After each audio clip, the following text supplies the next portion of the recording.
My name is Grace Parker, and the night my father kicked me out still lives behind my eyes like it happened yesterday. I was 19, standing on the front porch in a cold November rain, a suitcase at my feet, and my mother crying behind the screen door. My father's voice rang in my ears, louder than the storm, as he told me I was no longer his daughter. He barely looked at me as he shut the door. I stood there numb and shivering, staring at the house I'd grown up in, trying to understand how everything I'd known could vanish in a single night. I had always believed my family was unbreakable. We lived in one of those little Midwest towns where everyone knows your name, and your father's reputation is the kind that earns nods at church and free coffee at the diner.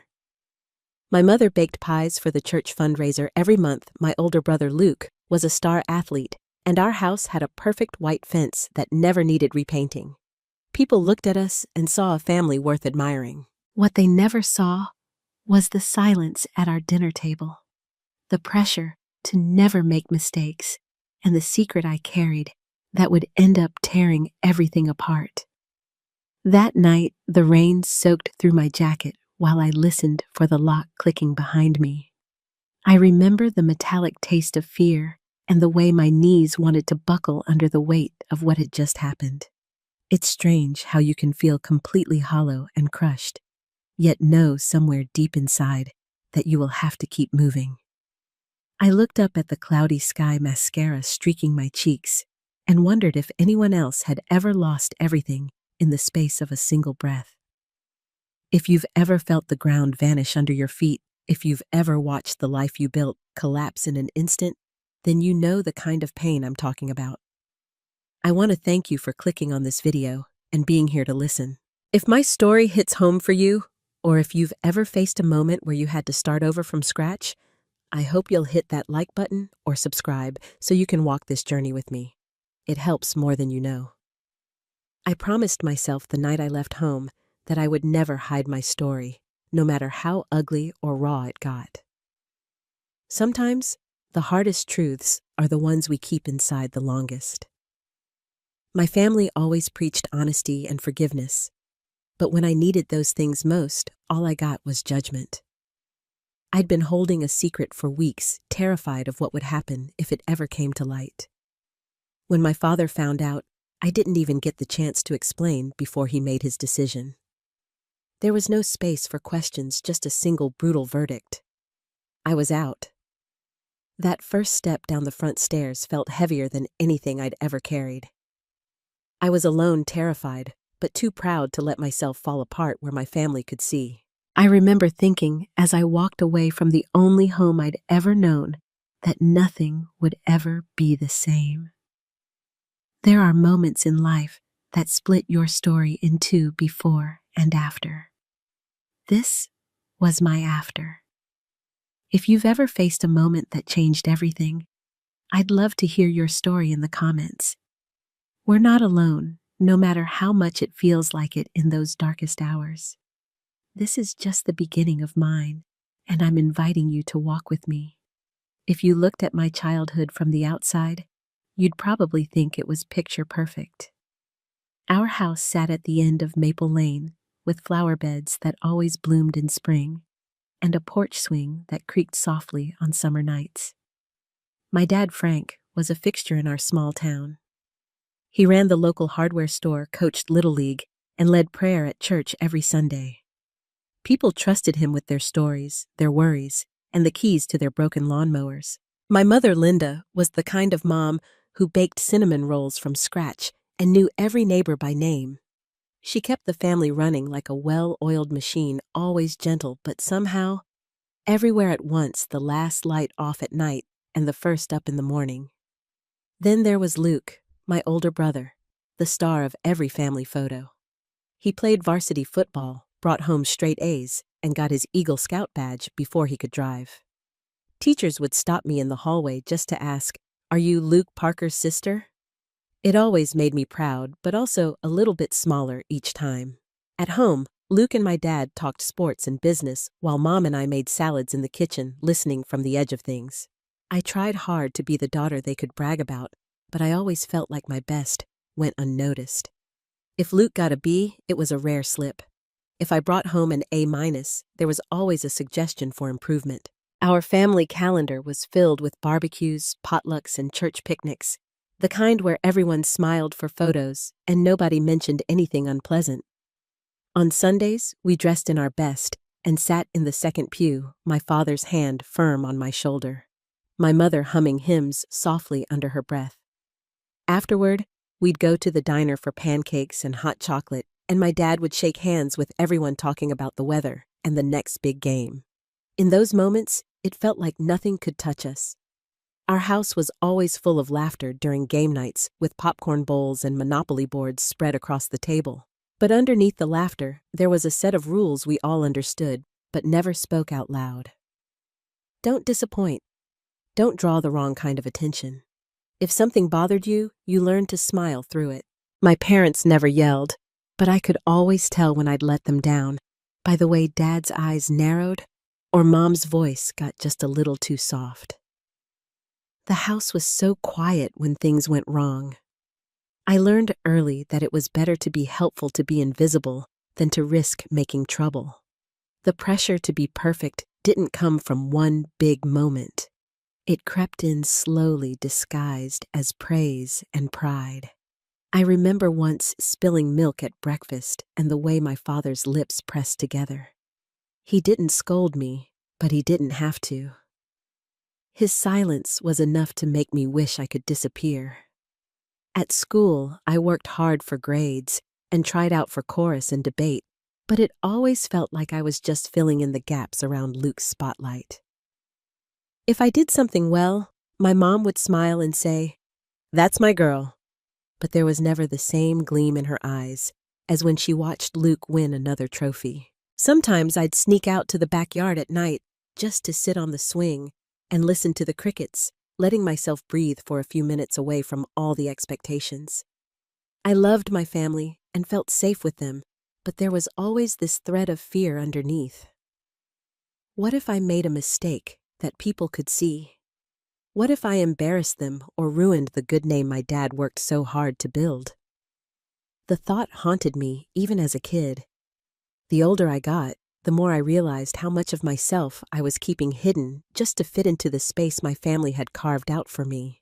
I watched Luke glide through life sure of his place and never afraid to speak up while I became an expert at reading a room and shrinking myself to avoid conflict. The town saw our family as something close to perfect, but inside our walls, perfection meant pretending everything was fine, even when it wasn't.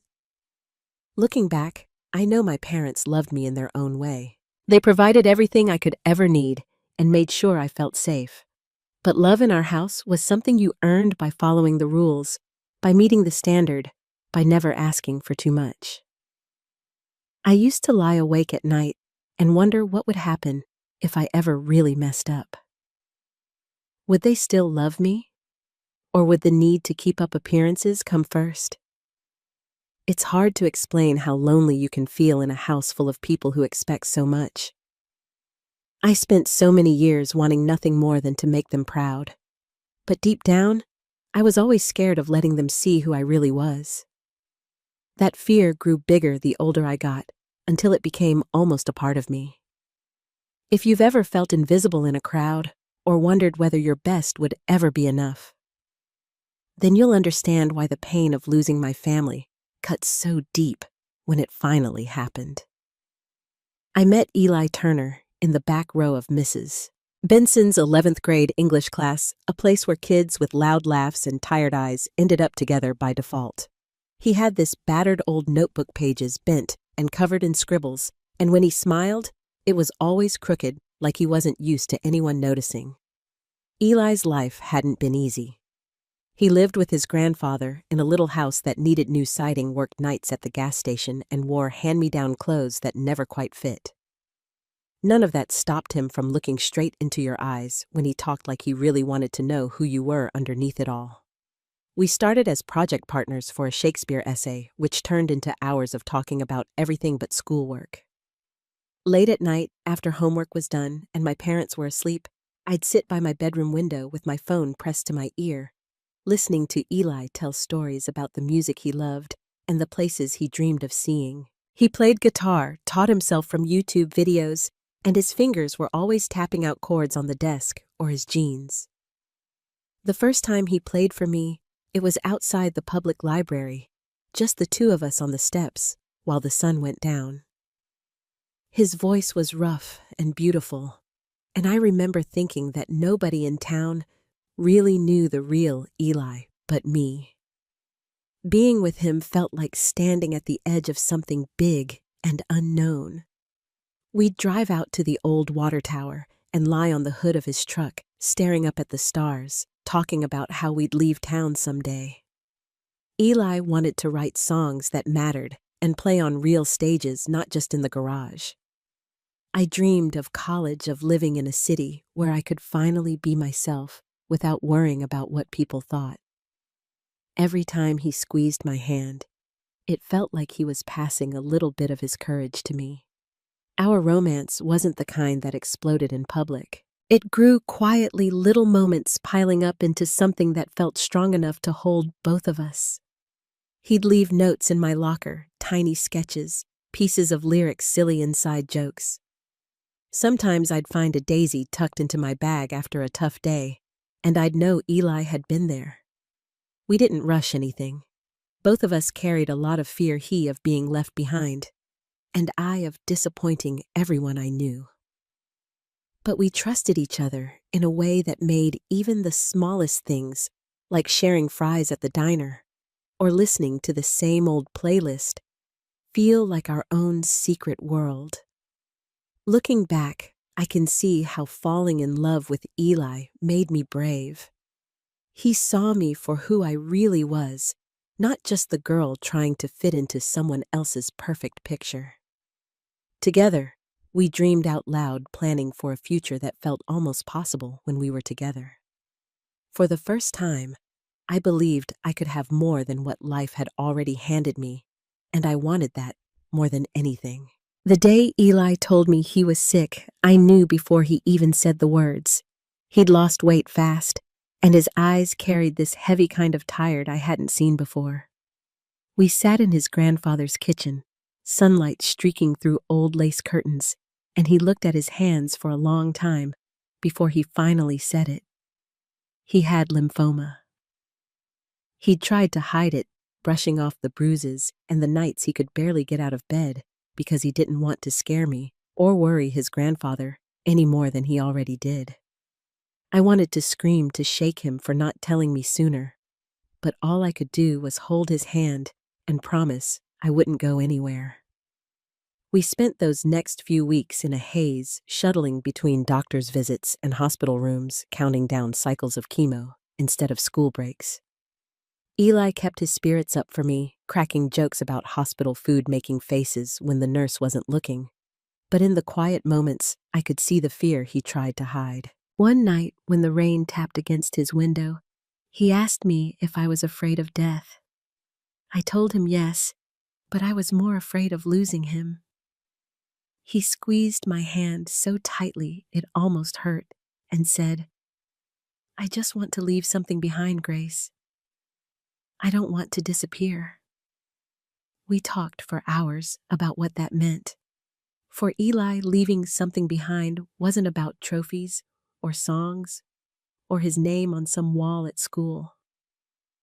He wanted a piece of himself to stay in the world. At first, I didn't understand, but the more we talked, the clearer it became. He asked if I would ever consider having a child with him, even knowing how uncertain everything was. It wasn't a reckless decision, not some wild teenage plan to run away from the pain.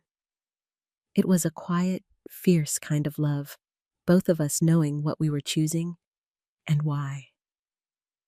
There was no rush, no pressure, just this shared hope that even if Eli's time was cut short, there would be a part of him that lived on. We talked about baby names, what kind of dad he'd want to be, and how he'd teach our kid to play guitar. Those moments, as heavy as they were, felt almost sacred. We cried, we laughed, and we held on to each other like the world was ending, which in some ways it was. I learned then that courage can look like a gentle hand, a whispered promise, or choosing hope when everything seems lost.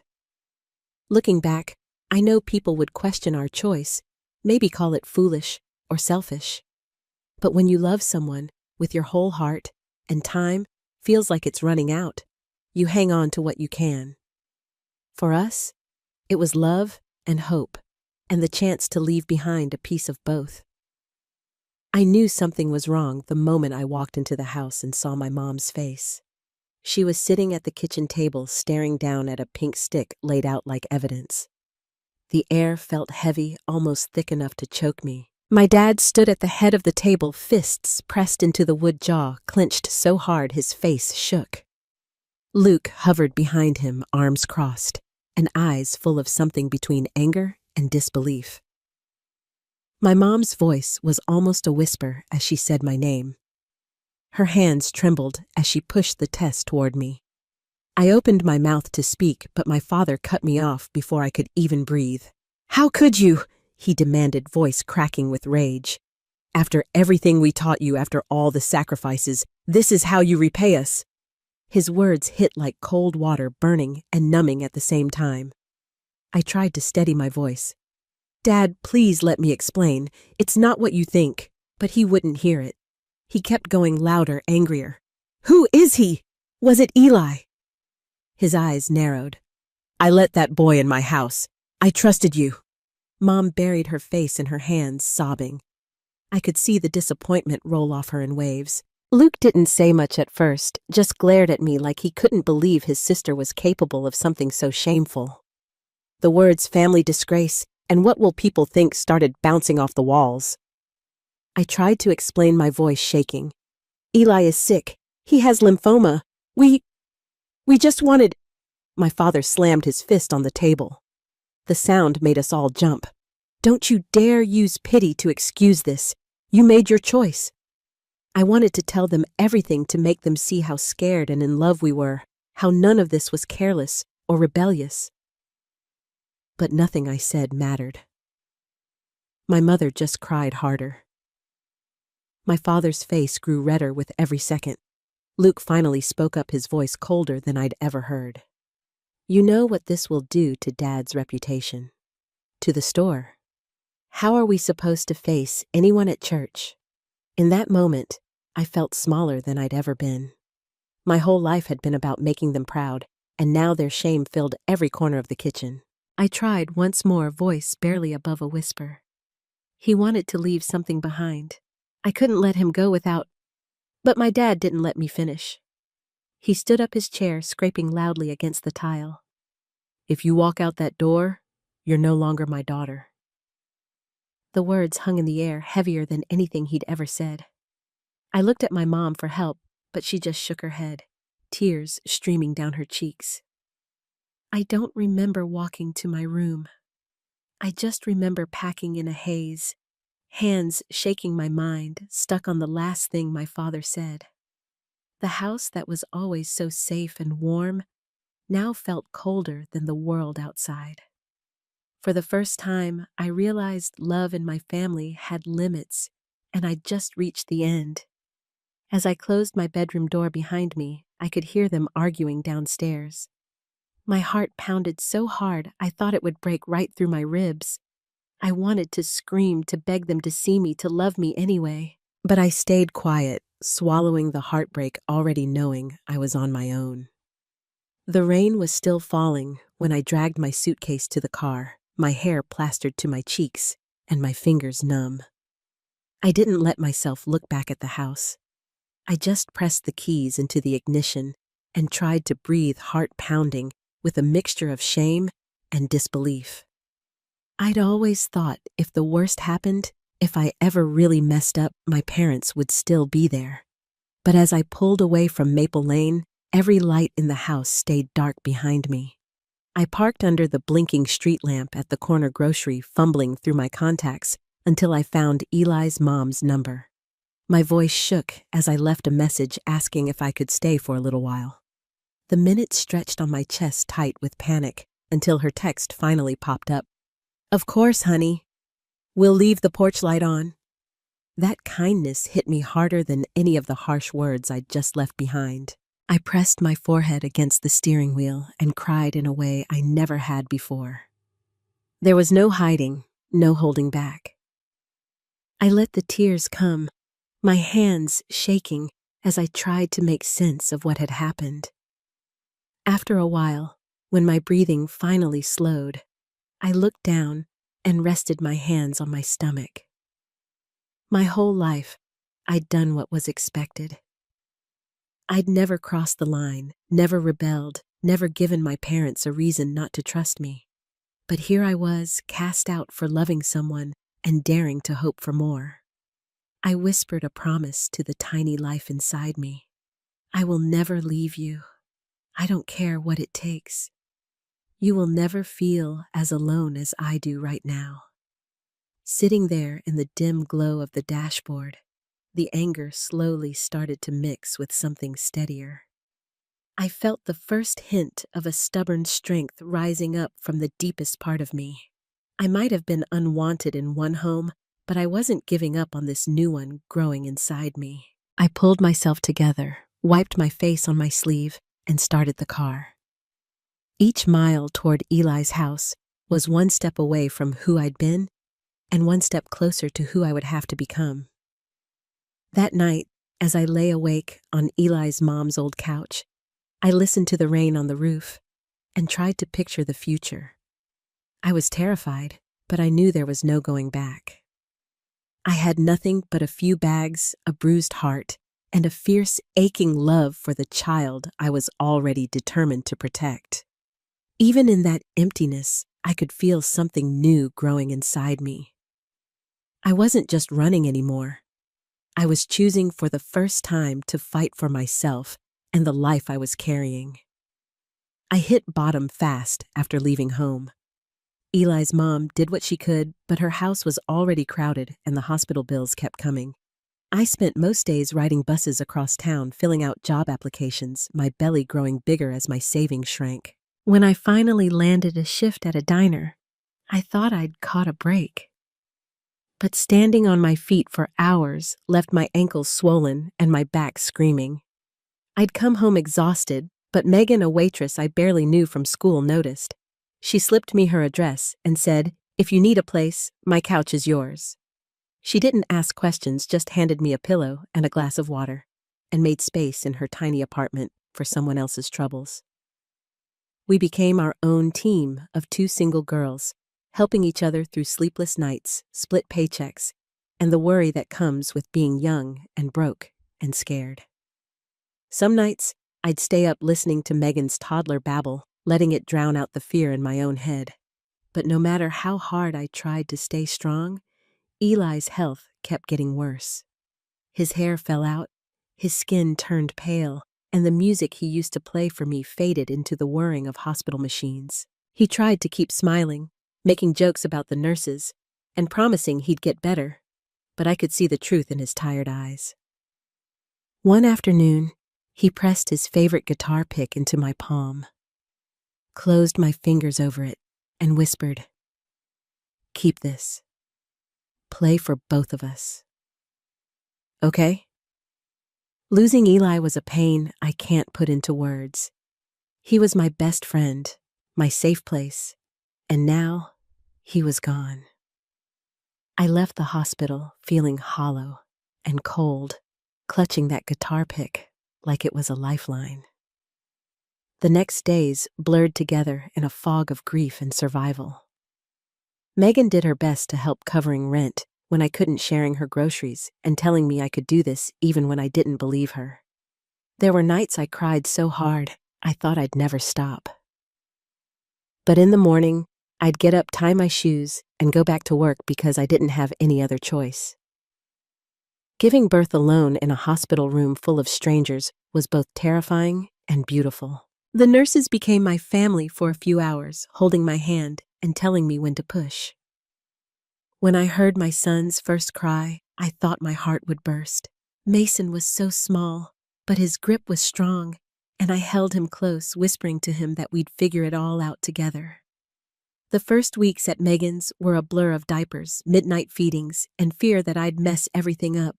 But every time Mason wrapped his tiny fingers around mine, I remembered Eli's words and Megan's kindness. Even with heartbreak pressing down on me, I found flashes of hope in the way Megan made coffee extra strong in the mornings, or in the smile my son gave me before falling asleep. It wasn't the life I'd pictured, but it was real. In the cracks left by loss, there was room for something new to grow. That was enough to keep me moving forward, even when everything else felt broken. A few weeks after Mason was born, I got a call that changed everything. Eli had named me and our son as beneficiaries on a small life insurance policy. And there was also a check from a cancer research study he'd joined before things got bad. It wasn't a fortune, but to a girl scraping by on diner tips and Megan's generosity, it felt like the whole world had opened up.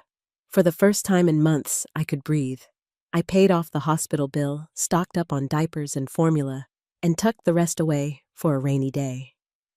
The biggest change was that I finally let myself think about a future that was bigger than just surviving. I signed up for online college classes, determined to earn a degree in social work. My days were packed with bottles laundry and chasing after a wiggling baby, but every night, after Mason fell asleep, I'd sit at Megan's kitchen table, eyes burning with tiredness, and chip away at assignments. It was not easy. Some nights, I barely made it through a single page before my eyelids gave out. Other nights, the house felt too quiet, and I missed Eli so much it hurt to breathe. Still, I kept going, fueled by stubborn hope and the promise I'd made to give Mason a better life and make Eli proud. Megan would sometimes bring me a mug of tea and a pep talk, reminding me that hard things are still worth doing. Her little girl would color beside me, and we'd cheer each other on in our small ways. Slowly, it got better. I passed my classes, learned to budget, and even found a part-time job tutoring other single moms online. The more I learned, the more I wanted to help others who felt lost or left behind. I started to see that family isn't always about blood. It's about who stays when the world falls apart. That quote played in my mind every time I watched Megan pick up groceries for me or listened to Mason's giggle fill the tiny apartment. Each little victory gave me strength. I was building something new from the pieces of my old life, something steadier and real. The pain never really left, but it softened around the edges as I worked for a future I could finally believe in. Mason grew stronger and happier, and every time I saw him smile, I knew I'd made the right choice to keep fighting. I wasn't alone anymore. I'd made my own family out of friendship loss and love that didn't quit even on the hardest days. That was enough to keep going one late-night study session at a time. Graduation day snuck up on me, a quiet miracle after years of balancing work classes and motherhood. I wore a borrowed dress and hugged Mason extra tight before stepping across that stage. As I held my diploma, I felt a pride so sharp it almost brought me to my knees. It wasn't just for me. It was for every long night, every morning I woke up scared and kept going anyway. I walked out of that ceremony feeling lighter, as if all the old shadows had finally let me go. Soon after, I landed a job at a local youth shelter, a place that gave lost kids the kind of help I wished I'd had. My days are filled with laughter and chaos, the shelter noisy with stories and hope. It was hard work, but every kid I helped reminded me why I chose this path. I rented our first real apartment, a tiny place with creaky floors and sunlight that poured through the kitchen windows each morning. The first night, Mason and I ate pizza on the floor, the two of us laughing over spilled soda and cardboard plates. I tucked him in on his little mattress and stood in the doorway just watching him breathe, amazed by the peace that had finally found us. Mason grew like a weed full of wild curiosity and a love of music that seemed baked into his bones. I'd come home from late shifts, and find him strumming Eli's old guitar fingers fumbling over chords he'd picked up by ear. He had Eli's focus, the same dreamy look when he played, as if the whole world faded out. When his school announced a talent show, he begged me to let him perform one of Eli's songs. On the night of the show, I sat in the second row, hands shaking, as Mason took the stage with a guitar that looked too big for him. He sang with a voice so honest and true that I felt Eli beside me, proud and smiling. We marked our victories in tiny ways: a new table from a thrift store, a birthday cake from scratch nights reading together on the couch. The apartment was never fancy, but it was ours. It was the first place I could call home since everything fell apart. I taught Mason to cook spaghetti and make his bed, but he taught me something bigger: how to breathe easily again. Every time I watched him grow braver, I felt a piece of myself come back. There were hard days too, times when bills stacked up or work felt overwhelming, but the panic that used to grip me slowly faded. I learned to ask for help, to lean on friends from the shelter, to trust that we were never truly alone. Mason's laughter filled every corner, chasing out the loneliness and fear. We built new traditions: Saturday pancakes, movie nights, long walks through the park. It wasn't a fairy tale, but it was real and good. For the first time, I felt safe. I could look around our little apartment, hear my son playing in the next room, and know that no matter what came next, we would face it together. Every quiet morning and every tired, happy night reminded me how far we'd come from the girl with nowhere to go, and the child she promised never to abandon. That promise finally felt kept. Building a new life gave me strength, but sharing that strength changed everything. After a few years at the shelter, I realized I could do more for women like me, those who felt invisible, overwhelmed, and alone. I started a small nonprofit with nothing but a thrifted desk, a handful of volunteers, and a vision to offer shelter support and practical help to single moms at their lowest point. My own struggles became the blueprint. I designed programs for housing, job training, and childcare. Every late night spent filling out grants or listening to scared young mothers felt like a step toward healing my own old wounds. The work wasn't easy, but it filled my days with meaning. I watched as moms found their footing, as kids who'd only known chaos began to laugh and trust again. Mason grew up in the middle of it all, surrounded by a family. We chose social workers, volunteers, and children who came and went, but always left their mark. When Mason won a music scholarship at 13, he dedicated his first performance to the women at the center. His confidence grew with every note he played, and seeing him shine felt like the universe handing me back all the hope I'd lost. Our story caught the attention of the local paper. Suddenly, cameras and reporters wanted to know how a scared teen mom became a community advocate. It felt strange to sit for interviews to share parts of my story I'd once hidden in shame, but I spoke anyway because I knew there was power in telling the truth. I wanted people to hear the lesson I learned the hard way. The people who stay in your hardest times become your true family. The nonprofit kept growing. Old clients returned as volunteers, and donors showed up when we needed them most. Mason, with his quiet determination, mentored other kids and wrote music that made grown men cry. Sometimes I'd sit at the kitchen table after a long day watching him strum Eli's old guitar and feel grateful for every broken road that brought us here. Helping others helped us too. It softened the edges of old pain and turned it into purpose. Now our life is fuller than I ever dreamed. I see my past not as a weight, but as a foundation for something lasting and good. Mason's laughter fills our home, and every family we help adds to the circle that saved me. Gratitude is the thread that ties us all together. We are living proof that love, in its messiest and most unexpected forms, can rebuild even the most shattered lives. It started with a message from Luke, the first in years. He wrote that Mom and Dad had seen my interview on the news about the nonprofit, and they wanted to meet Mason. I stared at the screen for a long time, my heart pounding with an odd mix of anger, longing, and a bone-deep skepticism I couldn't shake. Part of me wanted to delete the message, pretend it had never arrived. Another part, the one that still dreamed of belonging, wanted to say yes, to see if maybe time had changed them. I didn't reply for 3 days.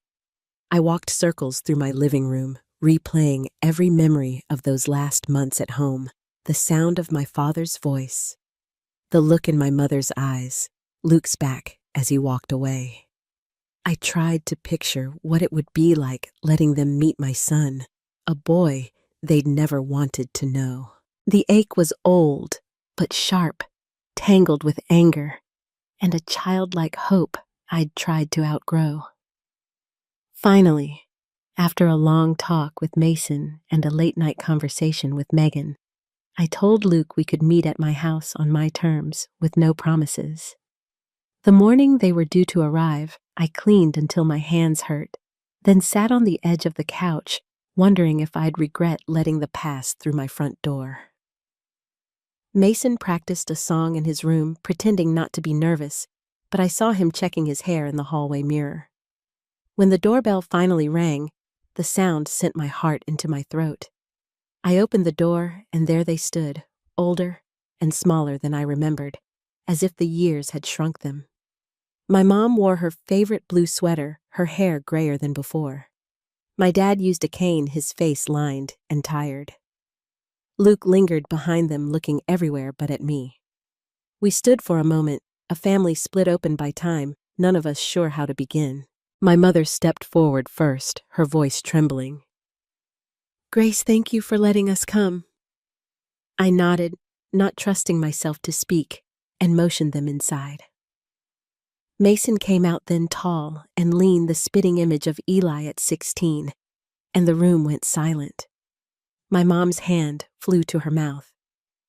My father's eyes filled with tears, and for a second, I saw the weight of regret settle on his shoulders. We sat in the living room, the air thick with things unsaid. Mason offered them coffee and sat between me and the window, his guitar propped against the wall like a shield. My father cleared his throat, but his words stumbled out in fragments. "You've built a good life," he managed. My mother reached for my hand. I hesitated, then let her touch settle, unsure if it comforted or stung. "I'm sorry," she said quietly. "We watched you on TV. We're proud of you. I wish I'd told you that sooner." I didn't answer right away. I looked at Mason, at the boy who'd grown up without grandparents, and wondered what I owed to the people who left us behind. Luke finally spoke, his voice rough. "We missed a lot.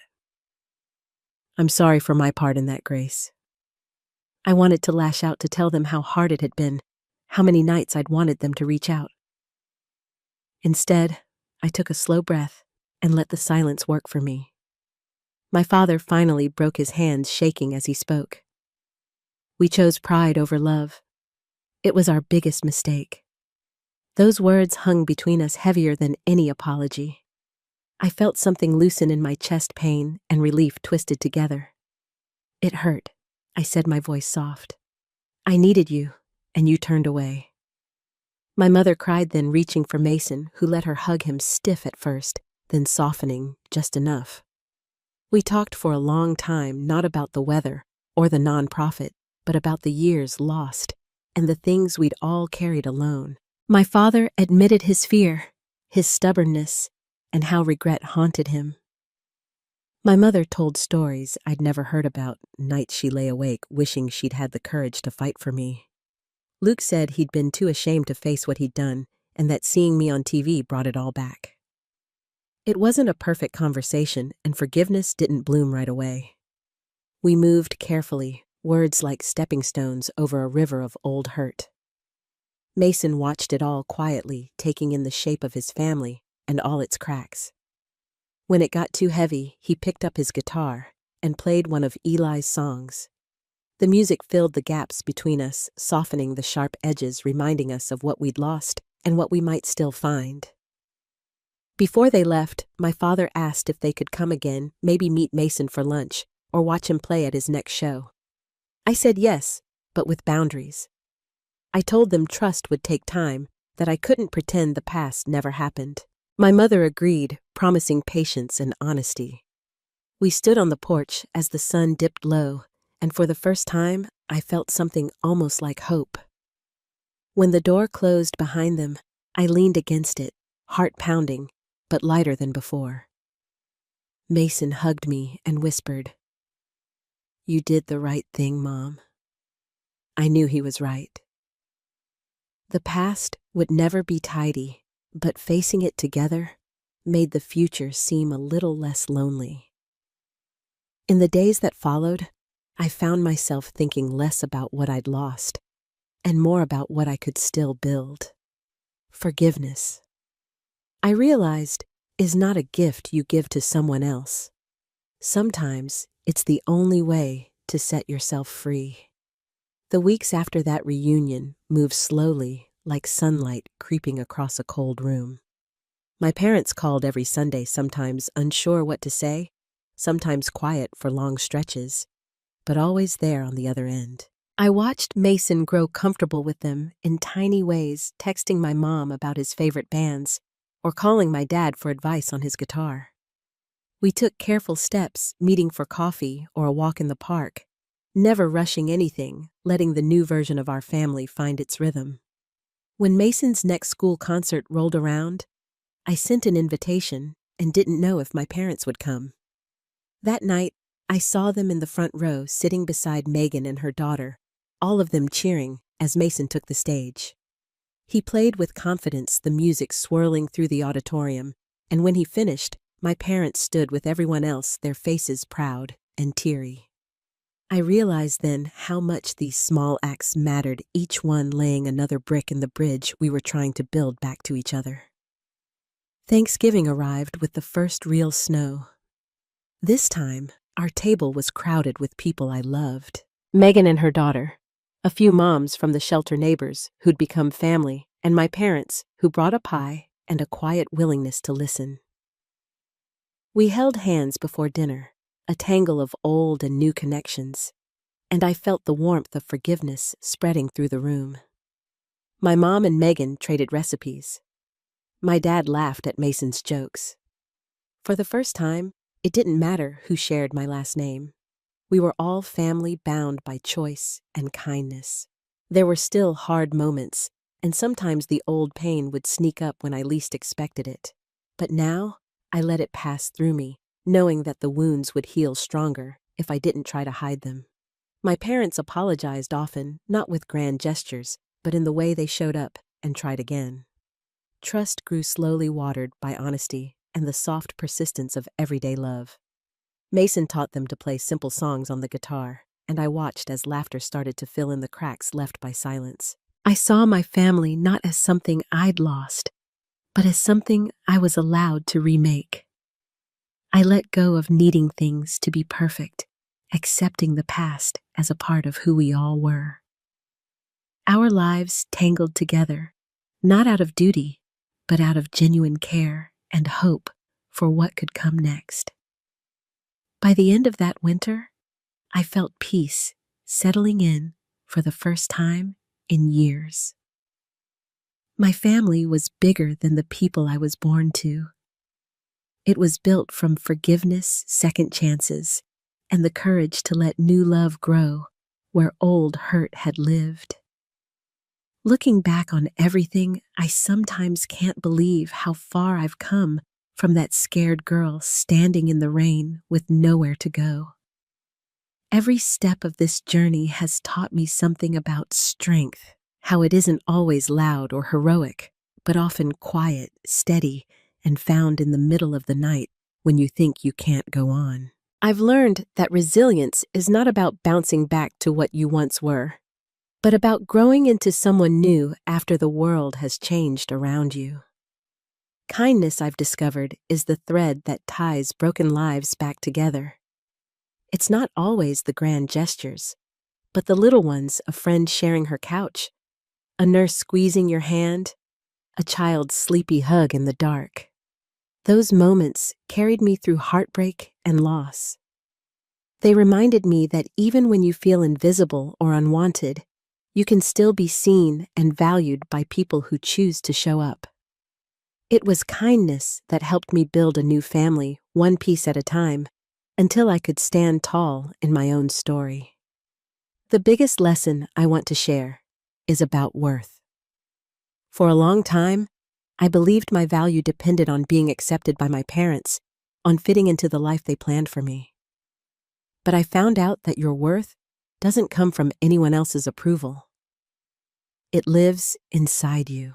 It grows stronger every time you keep going, even when the world tells you to give up.